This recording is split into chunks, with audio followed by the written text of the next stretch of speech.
Welcome to Burden eCast. I'm Maury Galbert, partner here at Burden LLP. With me today is friend and colleague Bob Knackel, head of Massey Knackel. Bob, welcome to the broadcast. Great to be here. For those of you who are not familiar with Bob, Bob's been on the program before, and he runs Massey Knackel, which is one of the most active investment sales brokerages in the real estate community here in New York. Has a really kind of pinpoint feel, block by block, neighborhood by neighborhood, for what's going on and what's happening. Bob, we've just come through an incredibly active year. I think as the year went on, it was like a snowball. Things got busier and busier. I know the fourth quarter for us and for a lot of the lawyers and people in the real estate community was really unbelievable. What was your take on the year? Well, it was an incredible year. An incredible year to be a real estate broker or anyone who was involved on the transactional side of the real estate business in New York City. It was fantastic. We started telling clients last January that 2012 would be a great year to take advantage of the low capital gains tax rates. The Bush tax cuts were set to expire at the end of December, and we saw the same dynamic in 2010. The Bush tax cuts actually were supposed to sunset at the end of 2010.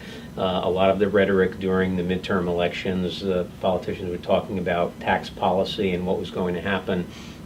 And so we actually had a small wave of selling in the fourth quarter of 2010 as people were trying to beat what was then an anticipated increase in capital gains taxes. I think people were also desperately concerned about carried interest legislation at that point too, because that was very hot on the burner at that point. Yeah, absolutely. And continues to be. Right, and we saw what happened in 2010, and we knew this year it would be more likely that it would come to fruition. So we had some clients that started selling properties at the beginning of the year to take advantage of the low gains rates, but it did start to snowball. That's a great analogy. And by the end of the year, it was just crazy. So many people I know who were in the business, including myself, postponed vacations that were planned for December and moved them into January. And we ended up the year in New York City with 3,699 buildings selling, which was up 66% from the 2,200 buildings that sold in 2011. In terms of dollar volume of sales, we were around $40 billion in sales for the year, which was up about 43% from 2011. So these numbers were fantastic. And I think most notably, what we look at as kind of a lead indicator for the market is what happens in Manhattan. And in the Manhattan submarket, which is all buildings south of 96th Street, we had an all-time record of 1,148 buildings selling.